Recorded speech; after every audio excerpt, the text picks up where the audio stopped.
Continuamos entonces con la enseñanza sobre los dos pactos. Hemos venido enseñando esta diferencia entre el antiguo pacto y el nuevo pacto con el propósito de que el creyente pueda identificar el tiempo en el que está viviendo, y al identificar este tiempo en el que vive, al identificar en los principios bajo los cuales se debe regir, entonces podrá tener un mayor entendimiento y podrá tener un mayor aprovechamiento de los principios que Dios estableció para su victoria. Dios estableció en Cristo Jesús un nuevo pacto en su sangre, y ese nuevo pacto tiene mejores promesas, dice la palabra de Dios, que el antiguo. El antiguo pacto tenía sus promesas, tenía su forma, tenía sus principios, sus reglas, sus normas. El nuevo pacto tiene nuevas promesas, mejores promesas, pero también tiene principios, tiene leyes, tiene bases, fundamentos. Y podemos decir que la ley del Espíritu de vida en Cristo Jesús nos ha librado de la ley del pecado y de la muerte. La ley que todo lo centraba en pecado y en muerte como consecuencia de ese pecado. Vamos a estar profundizando un poco el aspecto legal. Para esto, vamos a estar leyendo en el Evangelio según Mateo, capítulo 5. Esto es la comparación que hace el Señor entre la ley,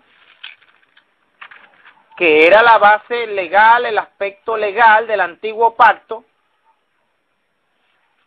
y su mensaje del reino de los cielos, que el mensaje de Jesucristo o la doctrina de Jesucristo es el centro o aspecto o el fundamento legal del nuevo pacto.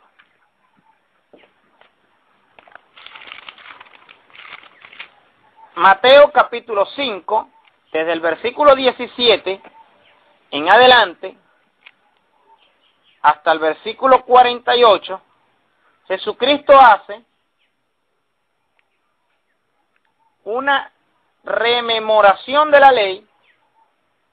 Él comienza a mencionar aspectos legales y cómo lo estableció Moisés, y comenzó a explicar y a profundizar cómo lo iba a establecer él. Hemos estudiado que Moisés y Jesucristo son un tipo de profeta, pero son un tipo de profeta que dicta leyes. Y Moisés anunció que iba a venir otro profeta como él, y que el alma que no oyere al tal profeta sería desarraigada del pueblo. Cuando Jesucristo viene, introduce este principio, versículo 17 del Evangelio según Mateo, en el capítulo 5. No penséis que he venido para abrogar la ley o los profetas. No he venido para abrogar, sino para cumplir. No he venido para eliminarla, sino para darle su correcta interpretación, aplicación, para llevarla hasta su fin, hasta su cumplimiento. Como nadie antes de mí la pudo cumplir, yo he venido para cumplirla, para llegar hasta el fin del pacto, para establecer el nuevo pacto. Dice el versículo 18, porque de cierto os digo que hasta que pasen el cielo y la tierra, ni una jota ni una tilde pasará de la ley hasta, hay un hasta, ¿no? La ley no pasará hasta, la ley no pasará hasta, ni una jota ni una tilde de la ley pasará hasta que todo se haya cumplido. De manera que cualquiera que quebrante uno de estos mandamientos muy pequeños, y así enseña a los hombres, muy pequeños será llamado en el reino de los cielos. Mas cualquiera que los haga y los enseñe, este será llamado grande en el reino de los cielos. Fíjese, Jesucristo está haciendo un paralelo entre lo que es la ley y el reino de los cielos. Está haciendo un enlace porque está diciendo, en base a la ley, el reino de los cielos se comienza a manifestar. Finaliza la ley y comienza el reino de los cielos a manifestarse como tal. En Marcos capítulo 1, versículo 15, dice Jesucristo, el tiempo se ha cumplido y el reino de los cielos se ha acercado. Arrepentíos y creed en el Evangelio. Entonces está hablando de un cumplimiento de un tiempo. Y aquí habla de que hasta que todo se haya cumplido. Jesucristo en Marcos 1:15 comienza a anunciar que es el cumplimiento. Él vino para anunciar el cumplimiento de los tiempos. En Hechos capítulo 1, versículo 7 también habla de esto. Porque los discípulos le hacen la pregunta al Señor: Señor, ¿restaurarás el reino de Israel en este tiempo? Y Él le dice: no os toca a vosotros saber los tiempos o las sazones o las ocasiones, que el Padre las ha reservado en su sola potestad, pero recibiréis poder. Ahí es donde le dice: ustedes van a recibir poder. Ustedes tienen que enfocarse en el poder que van a recibir y ser testigos. No se enfoquen tanto en los tiempos. Los tiempos están en la prerrogativa o bajo la autoridad del Padre. Sigo con Mateo capítulo 5, versículo 20.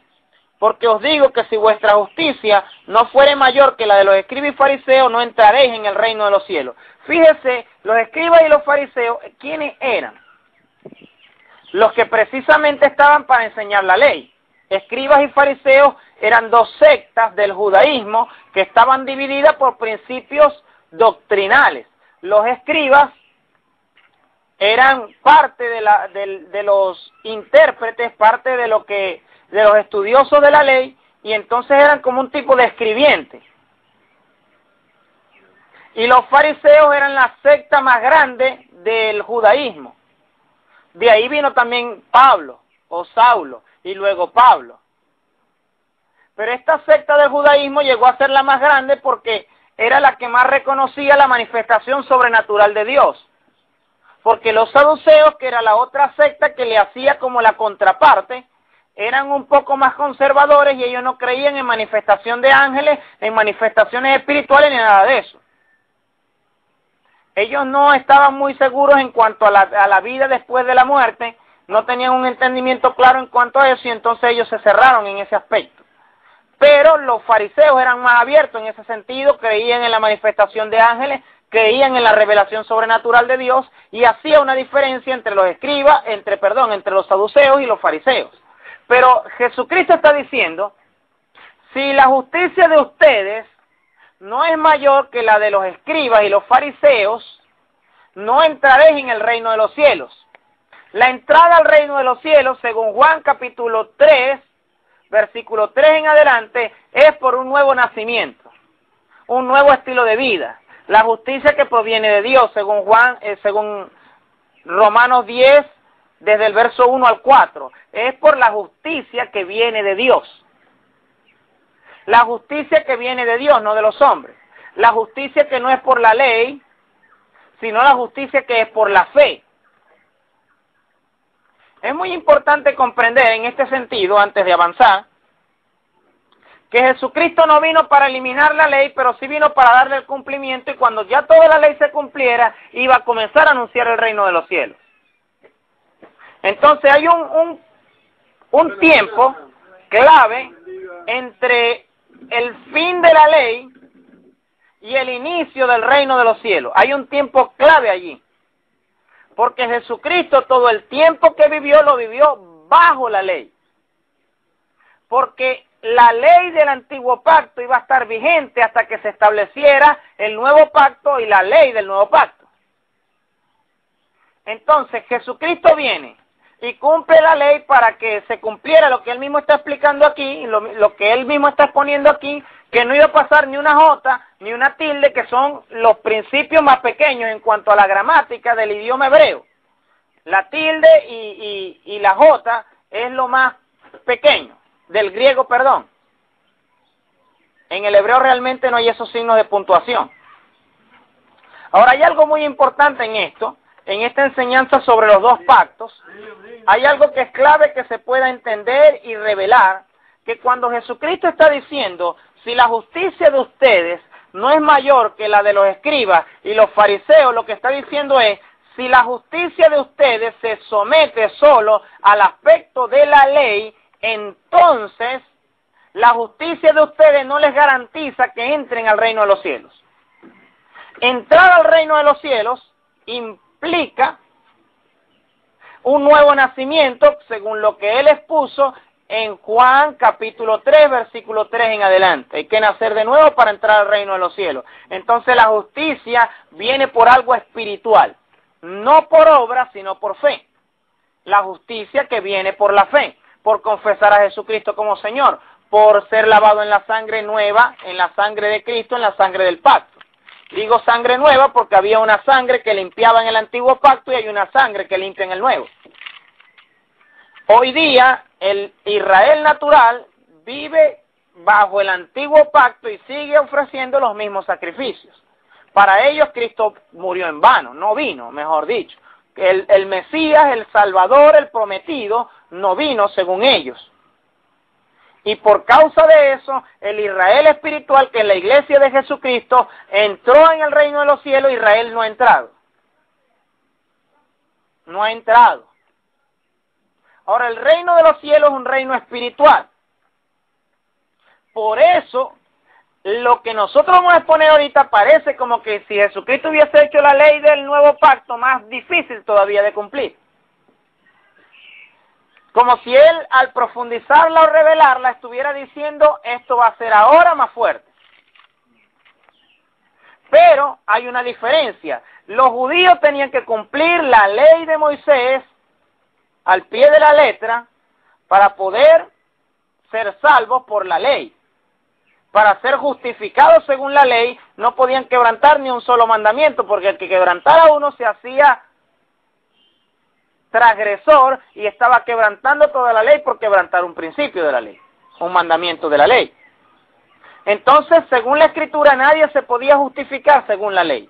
Por eso Jesucristo, en Juan capítulo 5, verso 20, dice, porque os digo que si vuestra justicia no fuere mayor que la de los escribas y fariseos, no entraréis al reino de los cielos. No es por obras para que nadie se gloríe. Versículo 21. Oíste que fue dicho a los antiguos. A los antiguos es a los que Moisés les dio la ley. No matarás. Aquí está el principio legal. No matarás. Y cualquiera que matare será culpable de juicio. Pero yo os digo que cualquiera que se enoje contra su hermano será culpable de juicio. O sea, enojarse y lo coloca al mismo nivel de matar. Te enojaste con tu hermano, lo estás matando. Y por eso, en el Nuevo Testamento se revela lo que ocurrió entre Caín y Abel. Caín mató a Abel, pero en el corazón ya lo había matado antes de matarlo. Entonces, como Dios sabe que el problema no es el aspecto legal, sino que el problema está en el corazón, ¿qué hizo Dios? Cuando Juan el Bautista dijo, y ya el hacha está puesta a la raíz de los árboles, estaba refiriéndose a personas que iban a ser cortadas.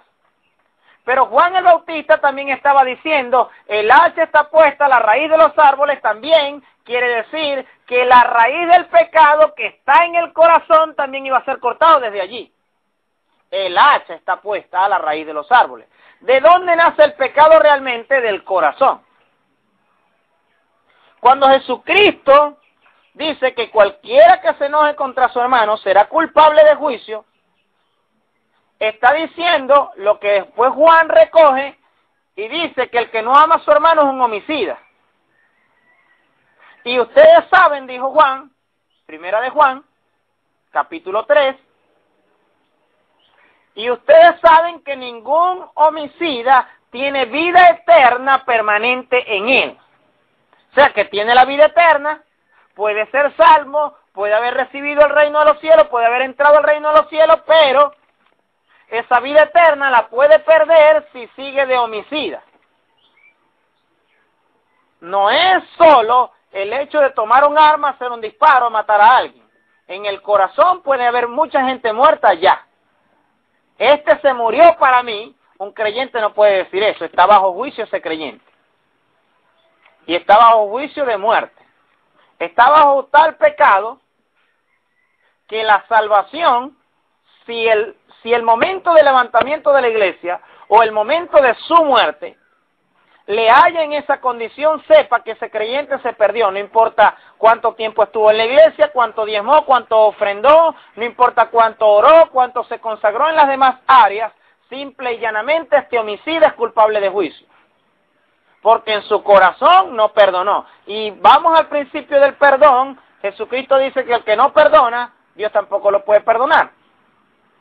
Así que hay momentos en que la sangre de Cristo no limpia. Hay pecado que la sangre de Cristo no limpia.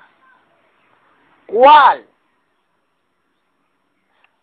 La falta de perdón es un pecado que la sangre de Cristo no limpia. ¿Por qué no limpia? Porque la sangre de Cristo es una señal de perdón. Es el perdón de Dios para el hombre. Pero está condicionada. Los principios de Dios, las promesas de Dios, todas tienen una condición. Está condicionada. Si haces esto, yo hago esto. Si tú perdonas, yo te perdono. Si tú no perdonas, yo no te puedo perdonar. Ni que te quiera perdonar, no te puedo perdonar. No hay forma de que Dios perdone a alguien que no perdona. No hay forma, Dios no puede hacerlo. No puede violar sus propios principios, no puede violar su propia ley. Dios estableció perdón como algo obligatorio. Entonces, en esta enseñanza sobre los dos pactos, nosotros vamos a notar que Jesucristo, cuando comenzó a establecer los fundamentos de su doctrina, son más profundos, van más a la raíz del asunto. El problema no es matar a alguien, eso sería las ramas en una mata. Ya ese es el fruto que echó esa mata, para muerte. El problema está en la raíz, que es del corazón, donde nacen los homicidios, donde nacen las guerras, dijo Jesucristo. Ahora, es clave entender que Jesucristo está introduciendo estos aspectos legales porque Él está hablándole al pueblo de Israel en su contexto.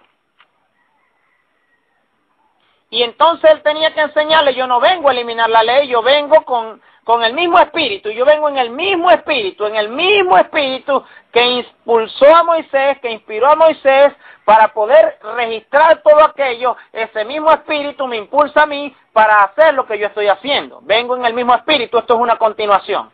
La ley en sí fue perfeccionada en Cristo. Y entramos en una nueva ley, que es la ley del amor en Cristo Jesús.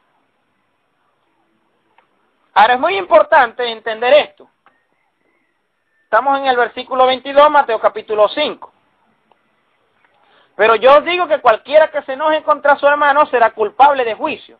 Y cualquiera que le diga necio a su hermano será culpable ante el concilio. Y cualquiera que le diga fatuo quedará expuesto al infierno de fuego. Solo por decir una palabra. Es una ofensa. Fatuo es como llamarle loco. O sea, loco y estás expuesto al infierno si no te arrepientes. Oh, ¿verdad que estaba como que complicándose el asunto? La diferencia es que Dios iba a establecer en el nuevo pacto un corazón nuevo. Y las leyes iban a estar escritas en el corazón, donde estaba el problema. Y la circuncisión iba a ser del corazón, donde estaba el problema.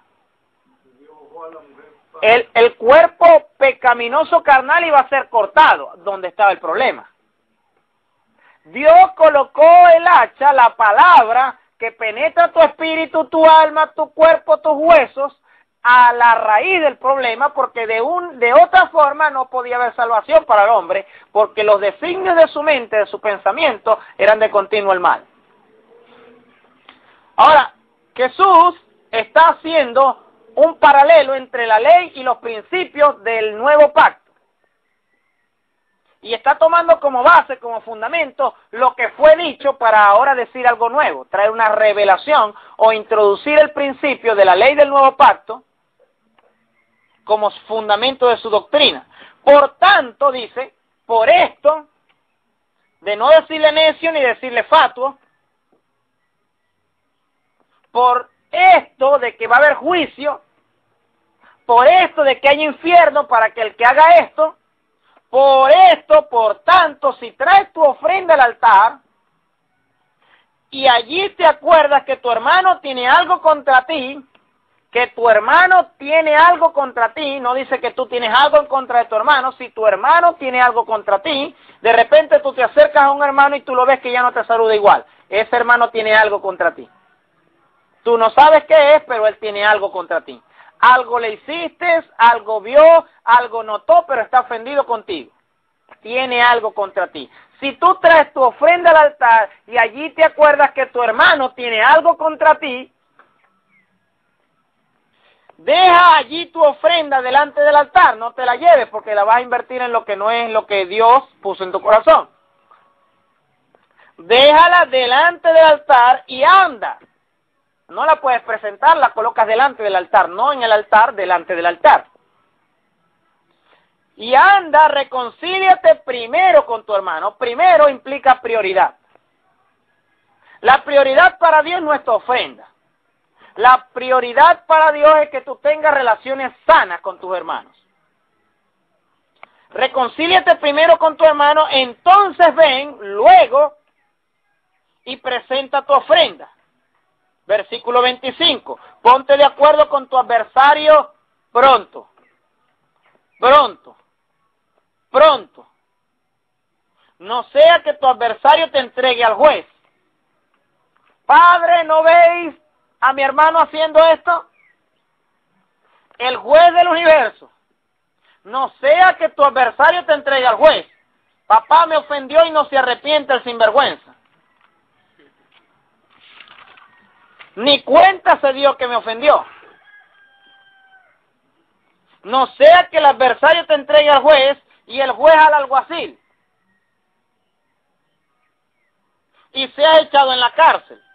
De cierto os digo que no saldrás de allí hasta que pagues el último cuadrante. Allí está hablando de un paralelo natural del juicio eterno. El juez es Dios. Y una persona que muere en la condición de pecado, viene Dios y lo entrega al alguacil. ¿Quién será ese alguacil? El que está puesto en el infierno, que es como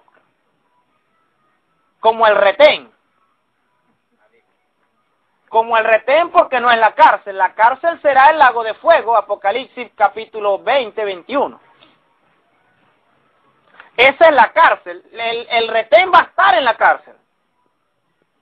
El lago de fuego. Ahora, para no ir a parar allá, es mejor que tengamos unas relaciones sanas con nuestros hermanos. Es mejor que haya perdón en nuestro corazón, así como Dios nos ha perdonado, entonces nosotros debemos perdonar al que nos ofende también. ¿Ve? Esto es principio del nuevo pacto.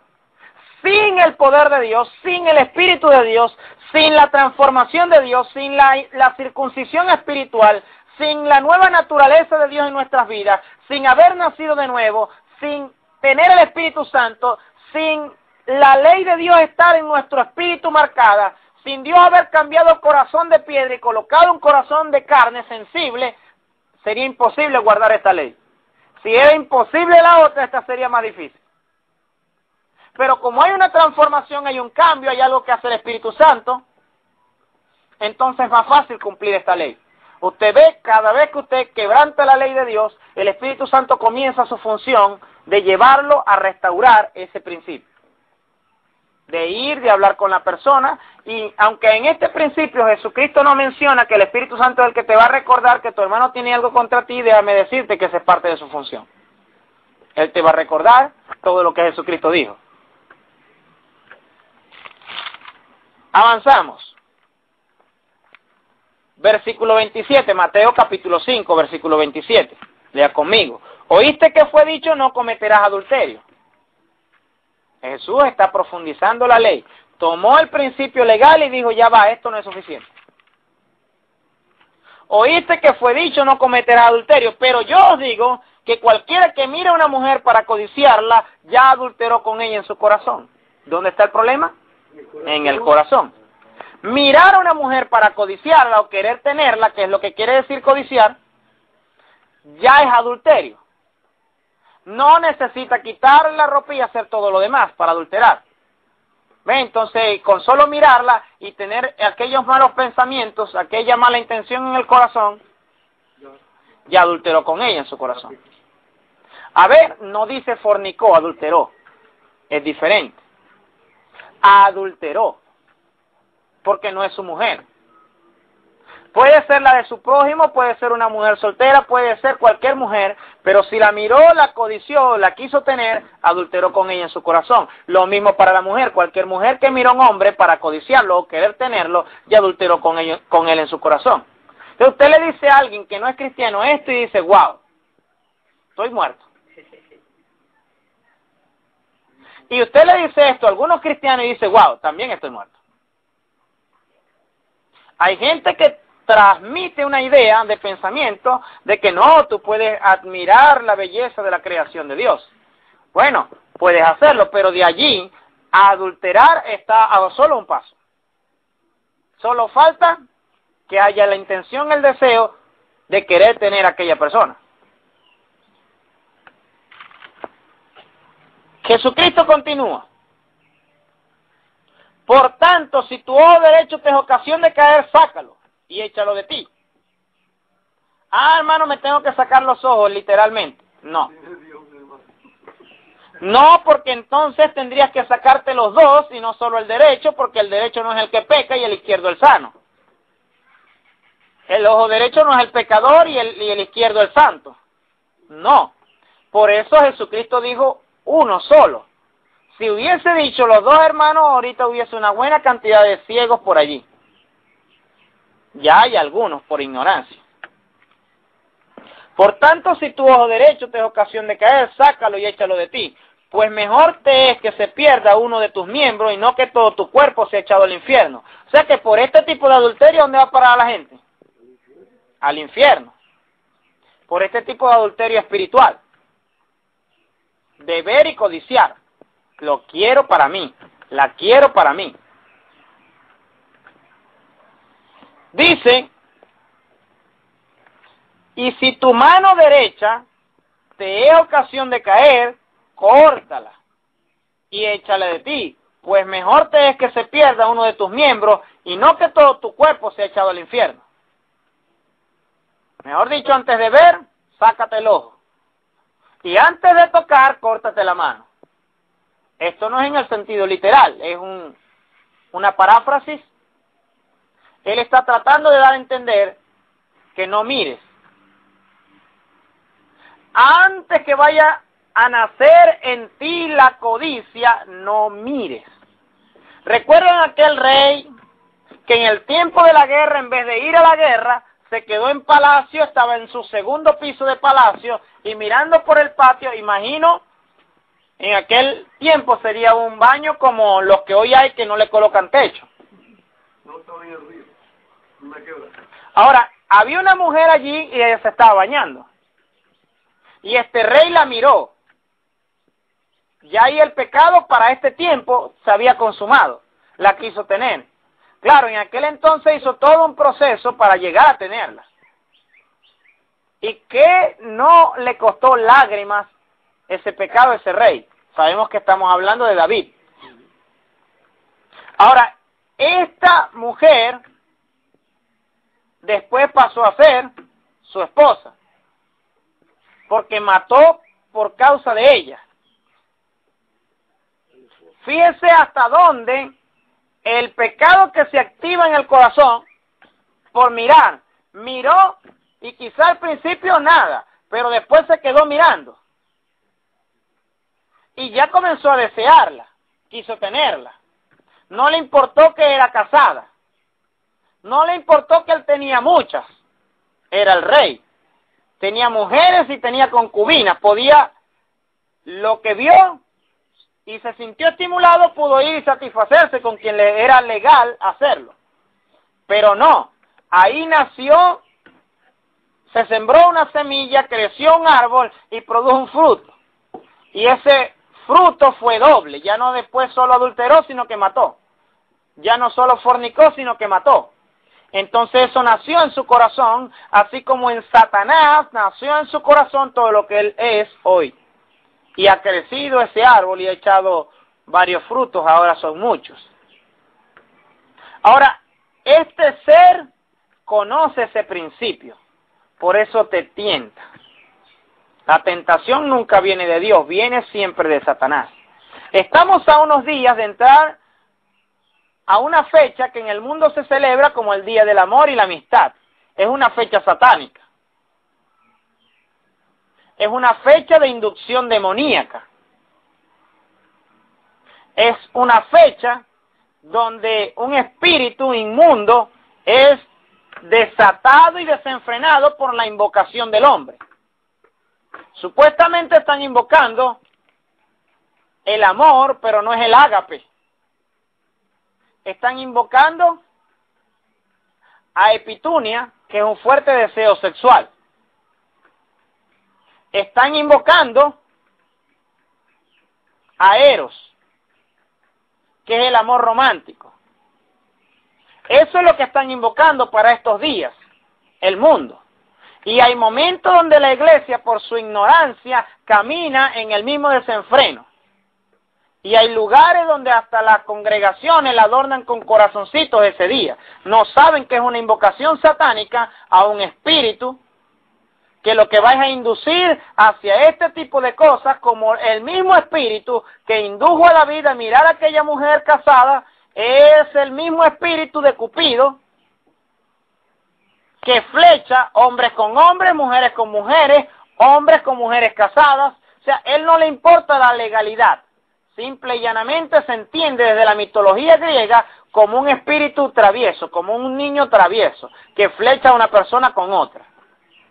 Aquello del amor a primera vista y todas aquellas tonterías del diablo es parte de eso mismo.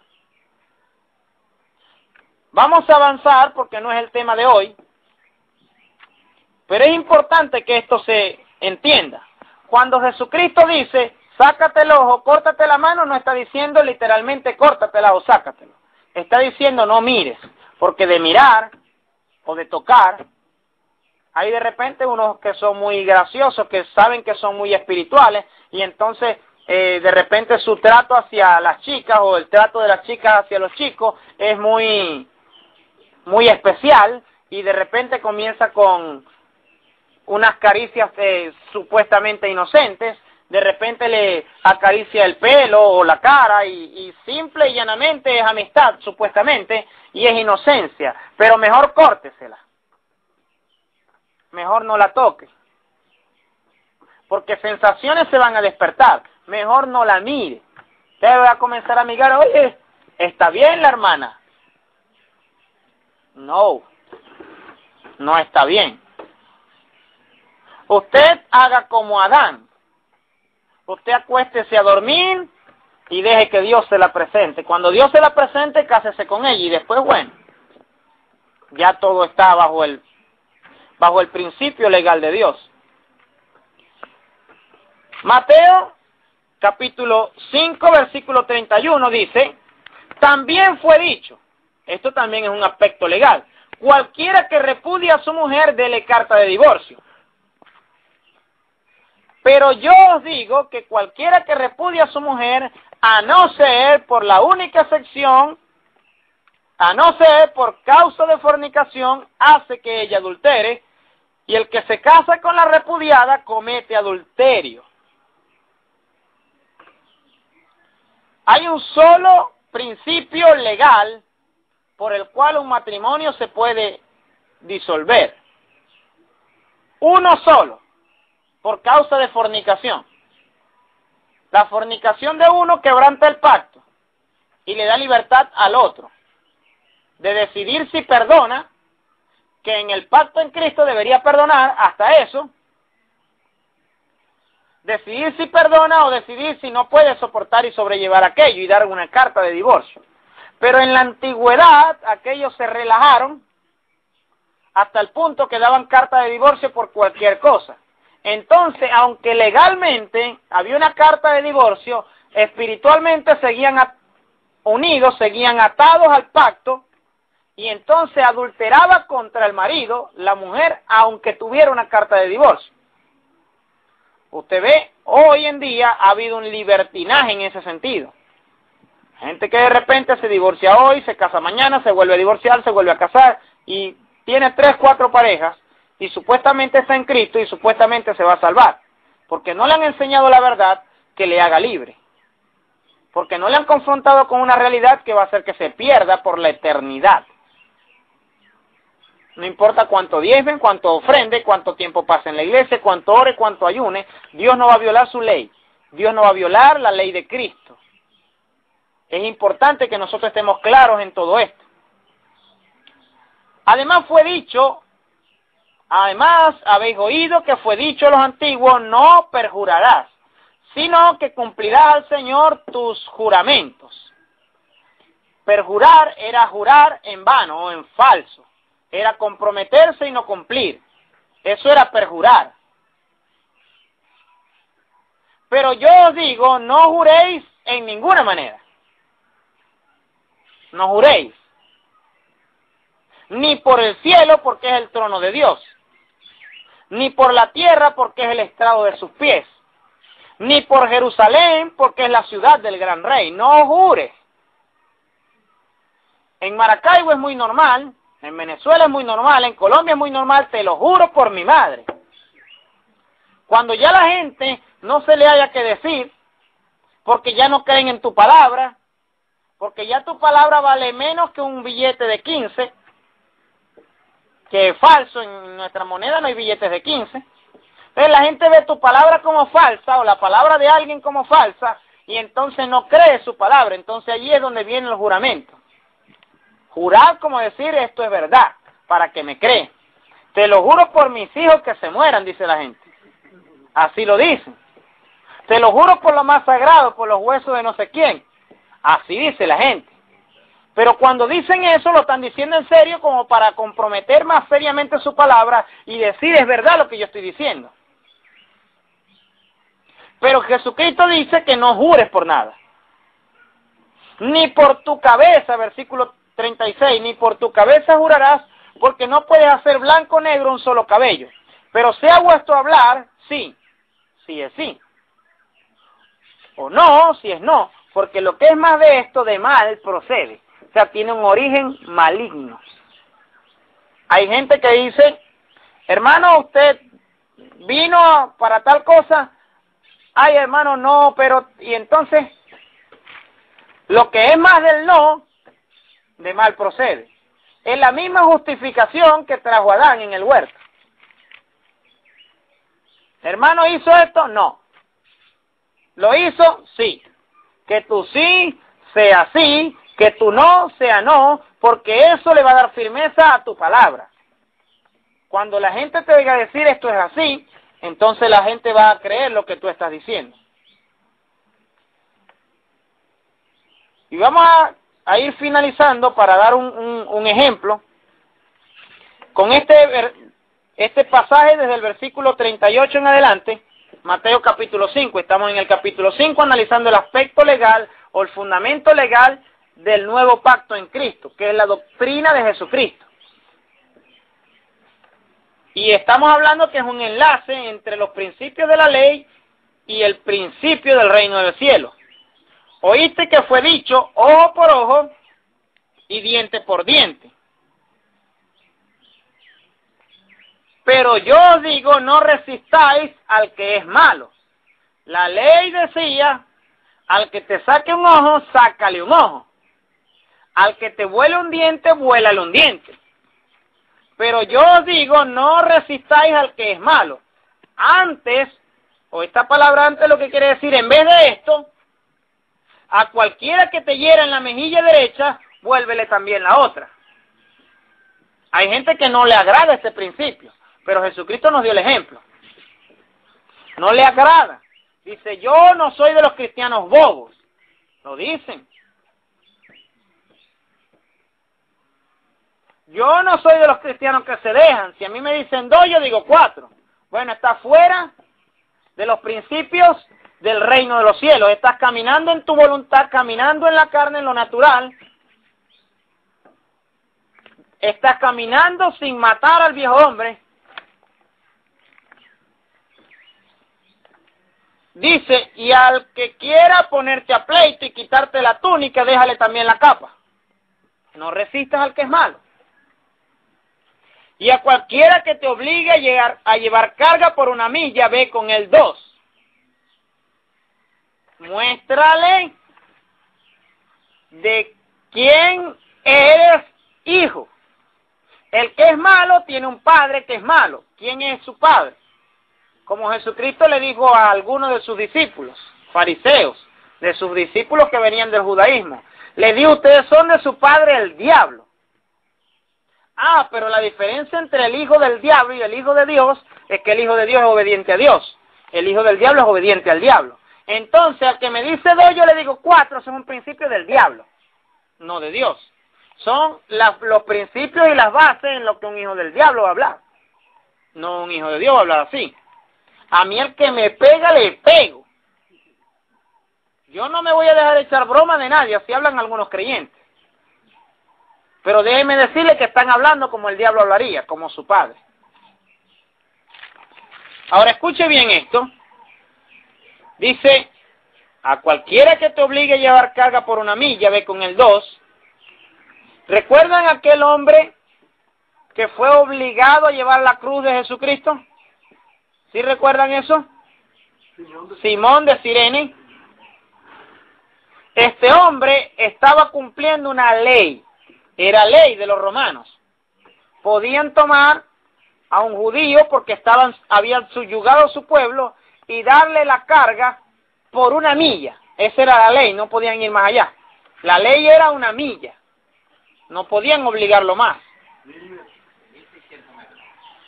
Ahora, ¿sabe qué?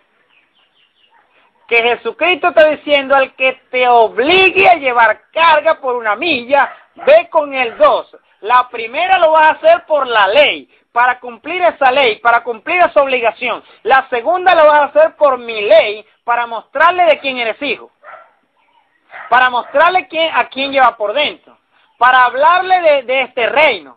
Vas a aprovechar el camino y tú le vas a hablar del reino. ¿Y por qué te llevo? Me está obligando a llevar la carga una milla. ¿Por qué te la llevo una milla más? A partir de allí comienzo a decirte, yo soy una nueva criatura en Cristo Jesús. A partir de ese momento yo comienzo a hablarle del Rey de Reyes y del Señor de Señores. Pasé el aspecto legal y voy a ir más allá. Dicen, al que te pida, dale. Al que te pida, porque así es Dios. Al que le pide, le da. Y al que quiera tomar de ti prestado, no se lo rehuses. No se lo niegues. Dice la Escritura que aquel que cumple con los mandatos de Dios, los principios de Dios en cuanto al dar, en cuanto al diezmo, en cuanto a la ofrenda, esta persona prestará a muchas naciones y no pedirá prestado. Entonces va a poder cumplir con este principio. El que te pida prestado no se lo rehuses, ni después le andes presionando para que te pague. Oíste que fue dicho, amarás a tu prójimo y aborrecerás a tu enemigo. Esto la ley lo permitía. Y por eso Israel podía matar, podía destruir ejércitos, pueblos enteros, era legal. Ahora no. Oíste que fue dicho, amarás a tu prójimo y aborrecerás a tu enemigo, pero yo os digo, amad a vuestros enemigos. Israel se debió haber quedado bastante impactada cuando Jesucristo les dijo que su prójimo eran los samaritanos. Cuando le habló la parábola del buen samaritano, lo que le estaba diciendo a los judíos que le oían era, su prójimo es el samaritano. Y cuando le estaba diciendo eso, le estaba diciendo, ustedes tienen que amarlo.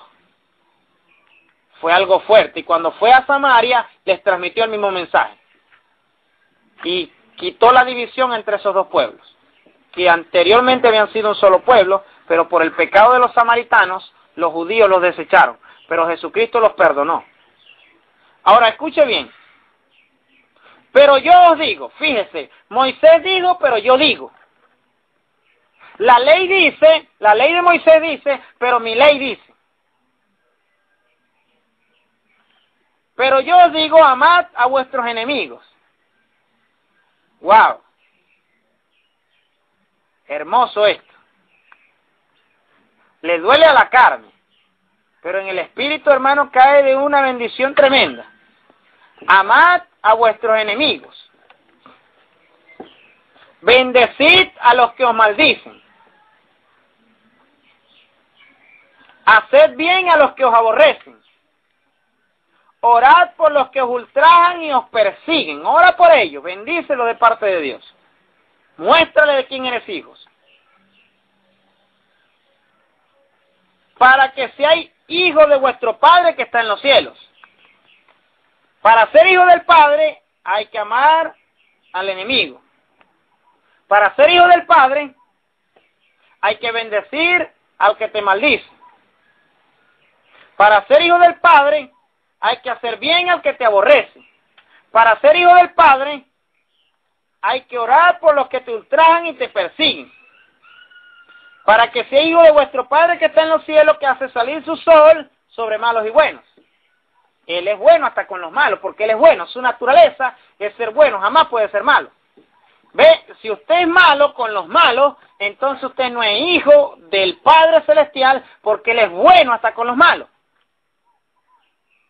No, hermano. El que a mí me trata bien, ese consigue de todo conmigo, pero el que me trata mal no consigue nada. Usted no es hijo de Dios, si está actuando así. O si no, bueno, arrepiéntase y comience a actuar como un hijo de Dios. Para que seáis hijos de vuestro Padre que está en los cielos, que hace salir su sol sobre malos y buenos, sobre malos primero y buenos, y que hace llover sobre justos e injustos, justos primero e injustos. El sol sale para todos, pero dice que sale primero para el malo. ¿Para qué será? Para mostrarle luz al que está en oscuridad, en tinieblas. Simbolismo. Y que hace llover sobre justos e injustos, pero aquí sí coloca a los justos primero, porque Dios no le va a enviar la lluvia primero al injusto, porque la lluvia representa lo que hace germinar la tierra, la hace producir. La lluvia representa la bendición. Entonces Dios no va a bendecir primero al injusto, primero al justo, pero también bendice al injusto. Y el injusto que esté cerca del justo debe ser bendecido por estar cerca. Porque si amáis a los que os aman, ¿qué recompensa tendréis? ¿No hacen también lo mismo los publicanos? Mejor dicho, los vendidos al otro reino. Los publicanos eran los que, siendo judíos, le cobraban impuestos a los judíos para dárselo a los romanos. Y si saludáis a vuestros hermanos solamente, ¿qué hacéis de más?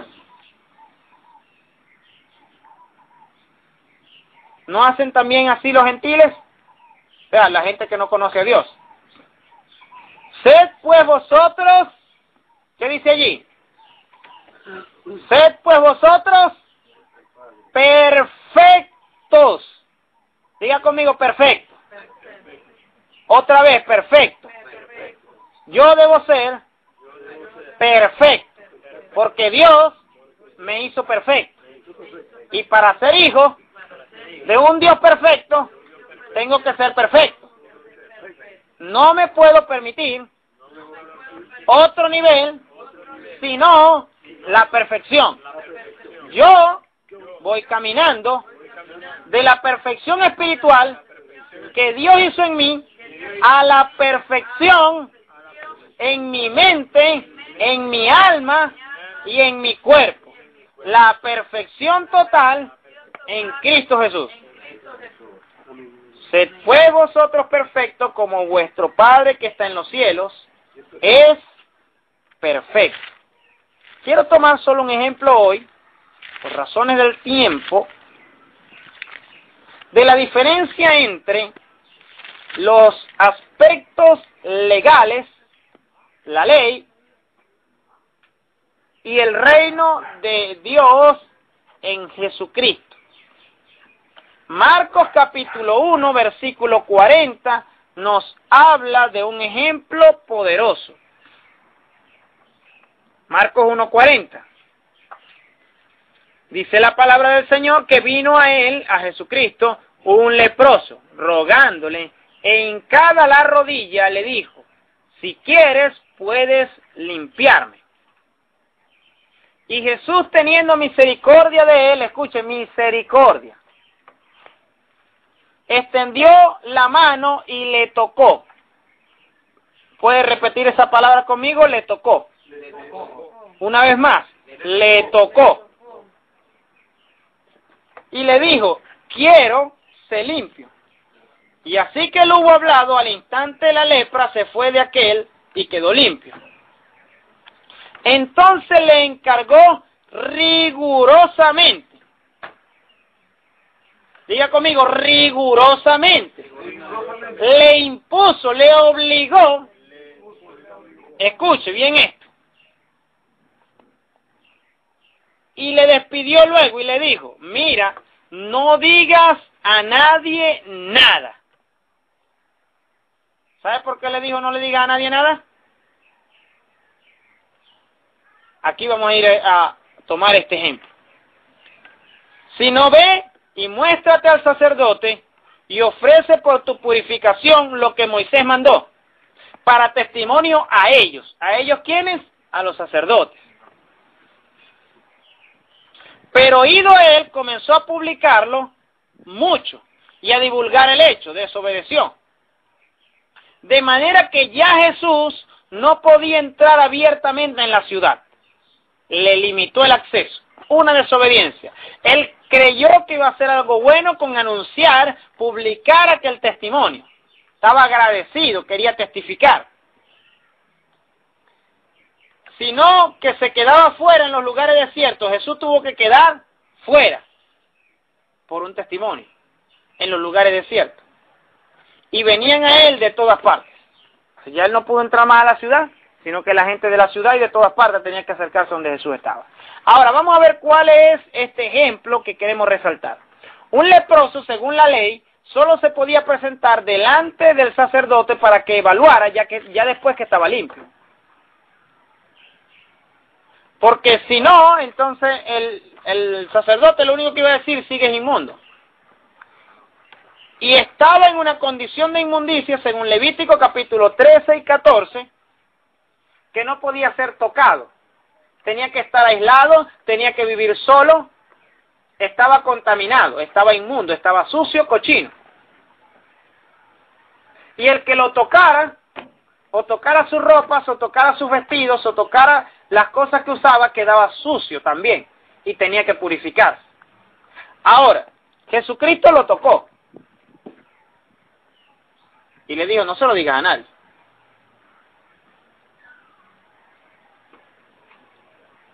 ¿Estaba Jesucristo quebrantando la ley? No. No debía tocarlo. Él estaba trayendo la ley del reino de los cielos. ¿Sabe qué? Cuando Jesucristo envió a los 12, les dijo, sanen los enfermos, limpien los leprosos, resuciten los muertos, de gracia recibiste, da de gracia. No le dijo, yo voy a resucitar los muertos o yo voy a limpiar los leprosos, no, límpienlos ustedes. A esto yo lo llamo el poder de la santidad en el reino de los cielos. Es una santidad que no se contamina con contacto. También, al contrario, transfiere poder. Recuerda el cojo frente a la hermosa. Lo agarró Pedro, le dijo, levántate y anda porque lo que tengo te doy. Lo que uno tiene en el reino de los cielos puede darlo. Jesucristo podía dar esa salud completa. No se iba a contaminar su santidad, no iba a dañar su santidad, como tampoco se dañó cuando lo tocó la mujer del flujo de sangre. Este hecho aconteció, según la Escritura, de tal manera que fue a escondidas. Nadie se podía haber dado cuenta de esto. Pero cuando vinieron los otros 10 leprosos, Jesucristo no los tocó. Les dio la palabra, vayan y muéstrense al sacerdote. Esa gente tenía que tener fe para ir a mostrarse al sacerdote. Y fueron limpios en el camino. Solo uno se regresó. ¿Qué voy a hacer allá mostrándome al sacerdote para que me declare limpio? Y yo estoy limpio. Voy a seguir al que me sanó mejor. Voy a darle la gloria a Dios. Hermano, usted cuando compara este pasaje y lee Levítico capítulo 13 y capítulo 14, usted se va a dar cuenta de que Jesucristo estaba estableciendo una ley, un principio legal mucho más profundo que la ley del Antiguo Testamento. Solo quiero notar un texto.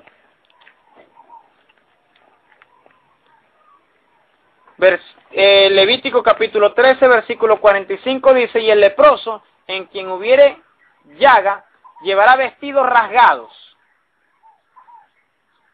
y su cabeza descubierta, y embozando pregonará, a voces, gritando, pregonará: inmundo, inmundo.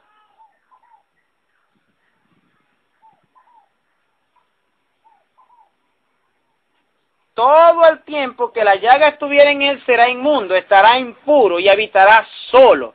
Fuera del campamento será su morada. Fuera del campamento. ¿Usted sabe lo que eso representa, significa?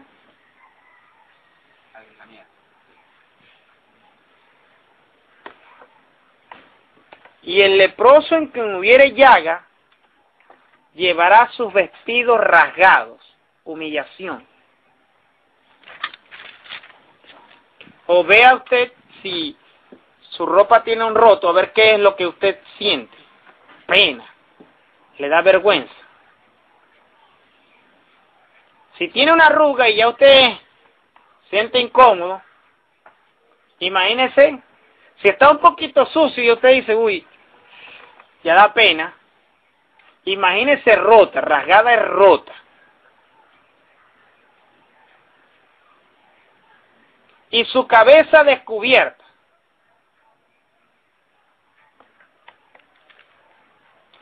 Embozando, gritando, pregonará: estoy inmundo, estoy sucio, estoy cochino.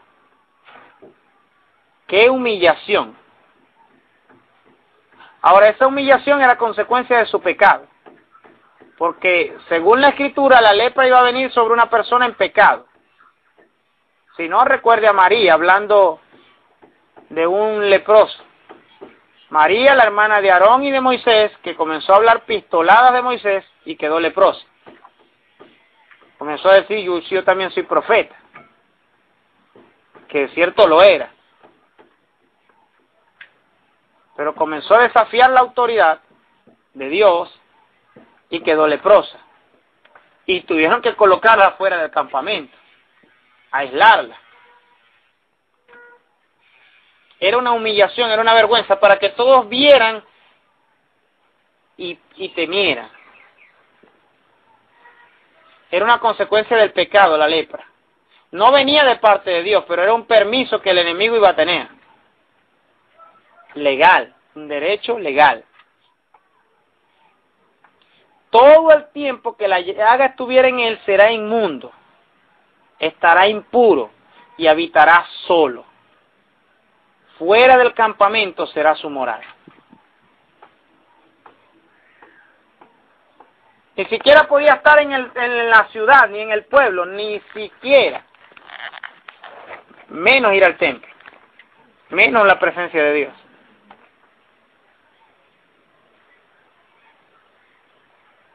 Ahora Jesucristo lo tocó.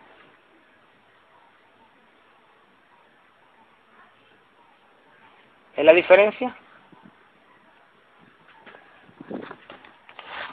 La ley decía: aléjense de las tales personas. Y Jesucristo lo tocó. La ley decía: no lo toques. Si lo tocas te contaminas. Ahora es más fuerte el poder santificador que hay en Cristo Jesús en nuestras vidas que el poder contaminador que hay en el mundo. Aquella mujer que se tiró a los pies de Jesús y le lloró y le lavó los pies, era inmunda, no se podía tocar. Aquella mujer del flujo de sangre que tocó a Jesucristo era inmunda, no se podía tocar.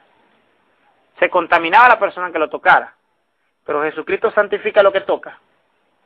La Biblia dice que todo lo que se colocaba en el altar santo era santificado. Pero el altar mismo, el que hizo el altar para quien se hizo, vino a santificarlo todo. El que te toca a ti se santifica. No te contaminas tú, se santifica él. Solo que aquel que se dice ser creyente y anda en tales condiciones, sí puede contaminar. Ahí es donde Pablo dice: no pongas las manos con ligereza a ninguno, Les bendigo en nombre de Jesucristo. Hasta aquí la enseñanza de los dos pactos.